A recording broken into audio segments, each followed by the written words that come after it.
send a mic. I'm on the Bock, admiring these amazing views of Pfaffendahl on one side and the Grund and everything over there on the other side. I want to get to Dräi Eechelen Park, which is that greenish area up there. And I'm going to take a fun way to get there that is chock full of all kinds of fun tidbits, nooks and crannies and the like. So, why don't you come with me? It'll be fun. I'm on a bike today, so you can just as easily walk this. Come on, come on, come on!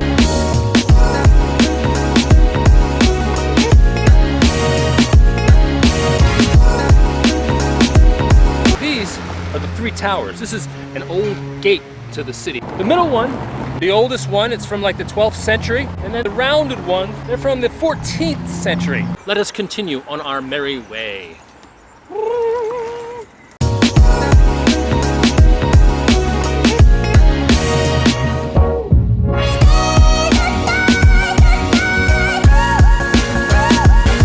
Rue de Trois Glands, that's Rue de Dräi Eechelen. We are also going to go to Heel. In fact, we are going to go up the hill to Heel.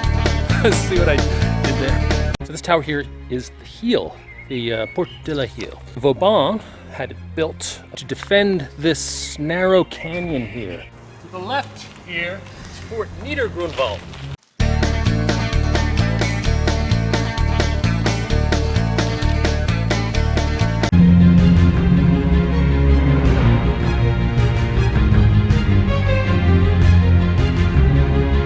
This is Fort Niedergrunwald. Vauban realized that if somebody wanted to lay siege to the city, this was a good place to do it because you had a clear shot into the city, across the valley. So they decided this was a good place to build a defensive fort.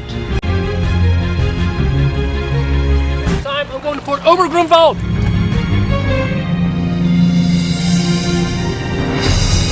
And this is Obergrunwald, which, like Niedergrunwald, was built to defend the city from sieges and the like, because nobody's gonna set up guns here and attack the city if there's a fort here.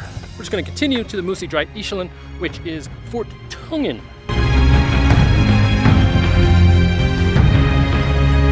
Yay, we made it. Dräi Eechelen, that's Fort Tungen. You know how Luxembourg is, changed hands a lot of times. The Austrians were here, so the Austrians built this. Eventually the Prussians were in and they modified it and beautified it and put the acorns on top, and it became Musée Dräi Eechelen, which opened in 2012.